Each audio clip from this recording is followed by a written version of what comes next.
Halo teman-teman semua, Assalamualaikum warahmatullahi wabarakatuh. Alhamdulillahirrabbilalamin. Wassalatu wassalamu ala asyrafil anbiya'i wal mursalin wa ala alihi wa ashabihi ajmain. Pertama-tama, marilah kita ucapkan puji dan syukur kita atas kehadiran Allah Subhanahu wa taala karena kita masih diberikan kesehatan serta kesempatan sehingga kita dapat membuat video ini dengan tema konstruksi akad salam murabaha istisna untuk pembiayaan investasi. Tak lupa, salawat berangkaikan salam marilah kita hadiahkan kepada Nabi besar kita, Nabi Muhammad SAW. Semoga kita mendapat syafaatnya di yaumil akhir kelak. Amin, amin ya robbal alamin. Baiklah, di sini saya akan memperkenalkan diri. Nama saya Abdul Rahmat Rayadi dan saya akan ditemani oleh dua rekan saya. Assalamualaikum warahmatullahi wabarakatuh. Nama saya Nurjannah dari PS5A. Di sini saya akan menjelaskan tentang konstruksi akad murabaha untuk pembiayaan investasi. Akad murabaha adalah instrumen pembiayaan dalam ekonomi syariah yang umumnya digunakan dalam pembiayaan investasi dan pengadaan barang. Dalam akad murabahah, penjual menjual barang kepada pembeli dengan keuntungan yang telah disepakati sebelumnya. Ini adalah salah satu cara yang digunakan untuk memenuhi kebutuhan pembiayaan dalam kerangka syariah Islam. Konsep dasar akad murabahah. Akad murabahah adalah jenis transaksi jual beli dalam ekonomi syariah yang memungkinkan pembeli untuk membeli barang dengan pembayaran yang diatur dengan penambahan keuntungan yang telah disepakati sebelumnya. Dalam konteks pembelian investasi, pihak yang membutuhkan dana atau pembeli meminta pihak penjual, biasanya lembaga keuangan syariah, untuk membeli barang tertentu dan kemudian menjual barang tersebut kepada penjual dengan menambahkan margin keuntungan. Ini memungkinkan pihak yang melakukan pembiayaan untuk mendapatkan barang yang diperlukan untuk investasi atau pengembangan proyek. Kemudian struktur transaksi murabahah. Transaksi murabahah melibatkan beberapa tahap. Yang pertama, permintaan pesanan. Yang kedua, kesepakatan harga dan syarat. Yang ketiga, pembelian oleh penjual. Yang keempat, penjualan kepada pembeli. Dan yang kelima, penyelesaian transaksi. Permintaan pesanan. Pembeli mengajukan permintaan untuk barang tertentu kepada penjual atau biasanya lembaga keuangan syariah, termasuk spesifikasi dan jumlah yang diinginkan. Yang kedua, kesepakatan harga dan syarat. Penjual dan pembeli menjalin proses negosiasi untuk menetapkan harga dan syarat-syarat transaksi. Kesepakatan ini mencakup spesifikasi barang, jumlah, harga, dan jangka waktu pembayaran.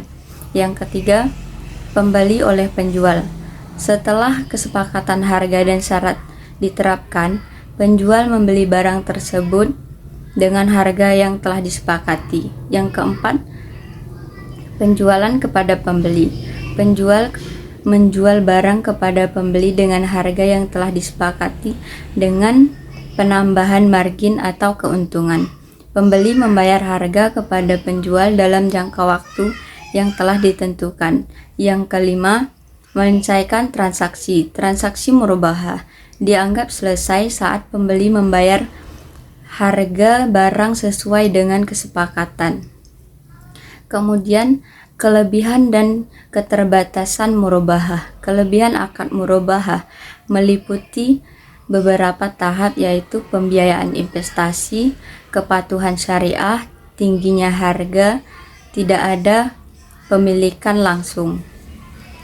Pengertian dari pembiayaan investasi adalah akad murabahah memungkinkan pihak yang membutuhkan pembiayaan untuk mendapatkan barang yang diperlukan untuk investasi atau proyek tanpa harus membayar harga barang secara tunai di muka. Kepatuhan syariah. Akad murabahah memenuhi prinsip-prinsip syariah, terutama dalam menghindari praktik riba. Namun, keterbatasan murabahah mencangkup tingginya harga akhir barang dalam transaksi murabahah biasanya lebih tinggi dibanding dengan pembelian tunai. Ini dikarenakan penambahan margin atau keuntungan. Tidak ada kepemilikan langsung. Pembeli tidak memiliki barang secara fisik sampai pembayaran selesai, yang berarti maka tidak dapat menjual atau menggunakan barang tersebut sampai transaksi selesai. Penerapan akad murabahah dalam investasi. Murabahah digunakan dalam berbagai konteks investasi seperti yang pertama pengadaan peralatan, yang kedua proyek konstruksi, yang ketiga proyek pertanian. Penerapan murabahah dalam investasi. Murabahah digunakan dalam berbagai konteks. Yang pertama, pengadaan peralatan. Sebuah perusahaan yang ingin memperluas operasinya dapat menggunakan akad murabahah untuk membeli peralatan atau mesin yang diperlukan. Dengan demikian, perusahaan dapat diperoleh dana untuk investasi tanpa harus membayar harga barang secara tunai di muka. Proyek konstruksi. Seorang kontraktor yang membutuhkan bahan bangunan atau material konstruksi khususnya dapat menggunakan murabahah untuk mendapatkan pembiayaan dalam proyek konstruksi. Proyek pertanian. Pertanian yang ingin melibatkan alat pertanian atau bahan pertanian tertentu dapat menggunakan murabahah untuk memperoleh pembiayaan. Selanjutnya, kepatuhan terhadap prinsip syariah. Penting untuk dipastikan bahwa transaksi murabahah memenuhi prinsip-prinsip syariah. Ini mencangkup transaksi. Yang pertama transaksi, yang kedua kepatuhan terhadap syariah, yang ketiga kepatuhan hukum. Transaksi. Semua aspek transaksi tersebut, harga, syarat-syarat, dan margin keuntungan harus jelas dan disepakati oleh semua pihak yang terlibat. Kemudian kepatuhan terhadap syariah. Seluruh transaksi harus memenuhi prinsip-prinsip syariah termasuk larangan riba. Kemudian kepatuhan hukum. Transaksi harus memenuhi hukum dan peraturan syariah. Adapun contoh kasus akad murabahah ialah misalkan sebuah perusahaan ingin memperluas operasinya dengan peralatan produksi khusus senilai 1,4 M. Mereka memasuki akad murabahah dengan lembaga keuangan syariah. Lembaga keuangan tersebut membeli peralatan tersebut dengan harga 1,4 M dan kemudian menjualnya kepada perusahaan dengan harga 1,54 M yang mencangkup margin keuntungan. Perusahaan akan membayar harga dalam jangka waktu yang telah diterapkan dalam perjanjian. Adapun dalil dari Al-Quran tentang prinsip murabahah didukung oleh ajaran Islam yang mendasarinya, terutama dalam konteks menghindari riba. Salah satu ayat Al-Quran yang relevan adalah ayat dari surah Al-Baqarah yang berbunyi, orang-orang yang memakan riba tidak dapat berdiri melainkan seperti berdirinya orang yang kerasukan syaitan lantaran tertekan penyakit gila. Keadaan mereka yang demikian itu adalah disebabkan mereka berkata, sesungguhnya jual beli itu sama dengan riba, padahal Allah telah menghalalkan jual beli dan mengharamkan riba. Baiklah, sekian dari saya. Materi selanjutnya akan dibawakan oleh teman saya Lutfi Hafiz. Baik, di sini saya Lutfi Hafiz akan melanjutkan materinya, yaitu tentang konstruksi akad salam untuk pembiayaan investasi. Akad salam adalah instrumen pembiayaan dalam ekonomi syariah yang memungkinkan pembiayaan investasi atau pengadaan barang di masa depan dengan pembayaran di muka. Ini adalah salah satu mekanisme yang digunakan untuk memenuhi kebutuhan pembiayaan dalam kerangka syariah Islam. Dalam video ini, kami akan menjelaskan secara lengkap tentang konstruksi akad salam dalam pembiayaan investasi dari konsep dasarnya hingga penerapan praktis serta memberikan contoh kasus yang relevan. Langsung saja kita masuk ke konsep dasar akad salam, yaitu akad salam adalah transaksi jual beli yang memiliki karakteristik unik dalam ekonomi syariah. Dalam akad ini, pihak pemilik barang setuju untuk menjual barang kepada pihak yang membutuhkan pembiayaan atau pembeli pada suatu waktu di masa depan dengan harga yang telah disepakati sebelumnya. Pembeli membayar harga barang di muka dan penjual berkomitmen untuk mengirim barang tersebut di waktu yang telah ditentukan. Akad ini digunakan dalam pembiayaan investasi atau pengadaan barang yang akan digunakan dalam proyek di masa depan. Selanjutnya, struktur transaksi salam. Struktur transaksi salam melibatkan beberapa tahap. Yang pertama, permintaan pesanan, yaitu pembeli mengajukan permintaan untuk barang tertentu kepada penjual, termasuk spesifikasi dan jumlah yang diinginkan. Yang kedua itu adalah kesepakatan harga dan syarat. Penjual dan pembeli menjalani proses negosiasi untuk menetapkan harga dan syarat-syarat transaksi.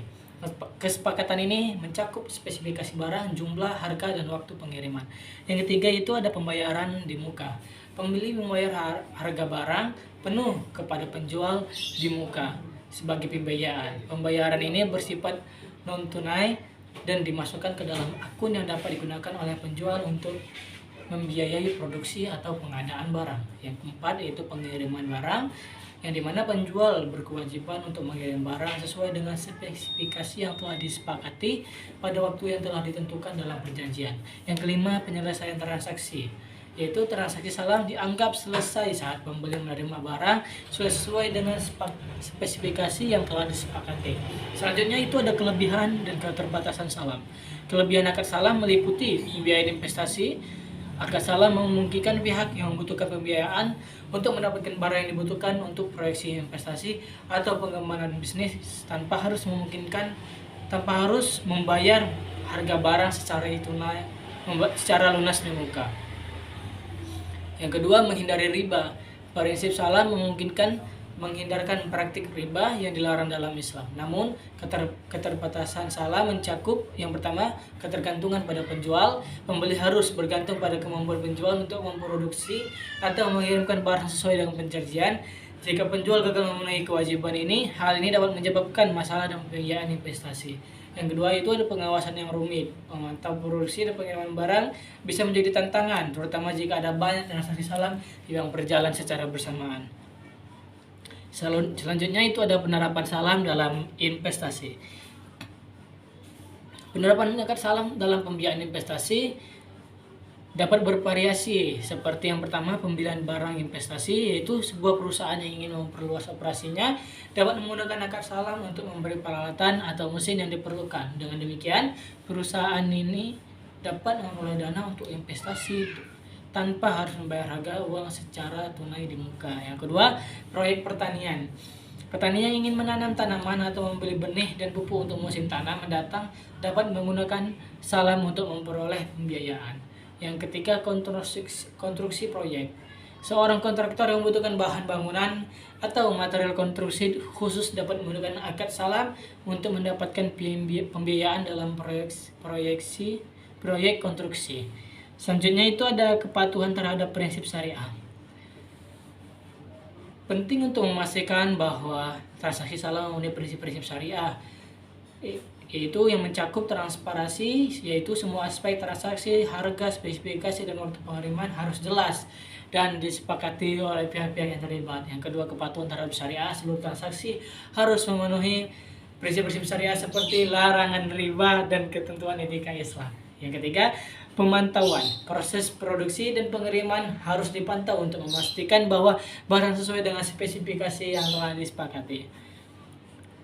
Mungkin itu saja yang dapat saya sampaikan. Lebih kurangnya mohon maaf. Terima kasih.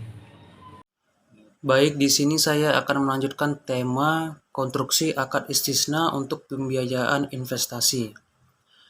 Akad istisna adalah instrumen pembiayaan yang digunakan dalam pembiayaan investasi sesuai dengan prinsip-prinsip syariat Islam.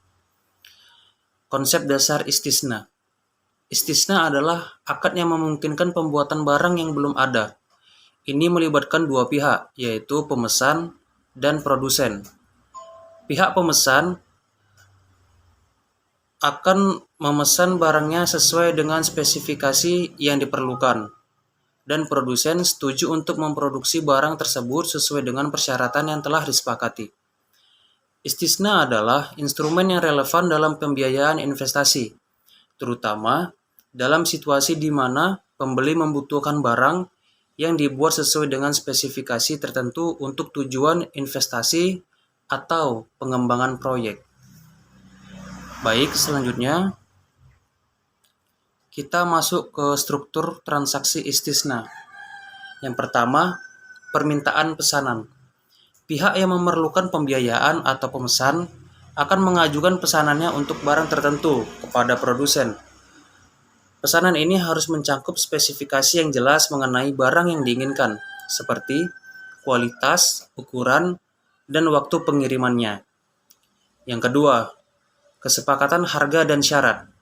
Setelah pemesan diajukan, pihak-pihak yang terlibat atau pemesan dan produsen memulai menegosiasi untuk menentukan harga, spesifikasi barang, waktu pengiriman barang, dan syarat-syarat lainnya. Kesepakatan ini harus mencakup semua aspek yang relevan untuk produksi barang yang dipesan. Selanjutnya, yang ketiga, proses produksi. Setelah kesepakatan harga dan syarat ditentukan, produsen mulai memproduksi barang sesuai dengan spesifikasi yang telah disepakati. Proses produksi harus memenuhi persyaratan kontrak yang telah disepakati. Yang keempat, pengiriman barang. Setelah produksi selesai, barang tersebut dikirim kepada pemesan sesuai dengan jadwal yang telah ditentukan dalam perjanjian. Yang kelima, pembayaran. Pembayaran atas barang yang telah dipesan biasanya dilakukan setelah pengiriman barang. Harga yang dibayar mencakup biaya produksi serta margin keuntungan yang telah disepakati sebelumnya. Di sini dari akad istisna, akad ini memiliki kelebihan dan keterbatasan. Yang pertama, istisna memungkinkan pemesan untuk mendapatkan barang yang sesuai dengan kebutuhan atau spesifikasi tertentu yang dapat sangat relevan dalam investasi atau pembangunan proyek. Yang kedua, menghindari riba. Istisna adalah suatu instrumen pembiayaan yang memungkinkan pihak yang memerlukan pembiayaan untuk menghindari praktek riba yang dilarang dalam Islam. Selanjutnya, penerapan istisna dalam investasi. Istisna dapat digunakan dalam berbagai konteks investasi, seperti konstruksi proyek. Seorang investor atau pihak proyek dapat menggunakan akad istisna untuk memesan bahan bangunan atau peralatan konstruksi yang diperlukan untuk proyek pembangunannya. Yang kedua, industri manufaktur. Pihak yang membutuhkan peralatan produksi khususnya dapat menggunakan akad istisna untuk memesan mesin atau peralatan yang sesuai dengan kebutuhan mereka. Yang ketiga, proyek pertanian. Petani atau pemilik perkebunan dapat memesan benih atau alat pertanian sesuai dengan spesifikasi tertentu untuk meningkatkan produksi mereka. Selanjutnya, di sini ada kepatuhan terhadap prinsip syariah. Penting untuk memastikan bahwa transaksi istisna memenuhi prinsip-prinsip syariat Islam. Yang pertama, pastinya akad istisna ini transparansi. Semua aspek transaksi, termasuk harga, spesifikasi, dan waktu pengirimannya, harus jelas dan disepakati oleh semua pihak yang terlibat. Yang kedua, kepatuhan terhadap syariah. sekian penjelasan dari kelompok kami. Mungkin kalau teman-teman melihat video kami bisa menambah wawasan kalian tentang bagaimana kita harus berinvestasi dengan akad-akad yang berbasis syariah. Mungkin itu saja yang bisa kami sampaikan. Kami mohon maaf jikalau ada kesalahan kata maupun perbuatan. Kepada Allah kami mohon ampun.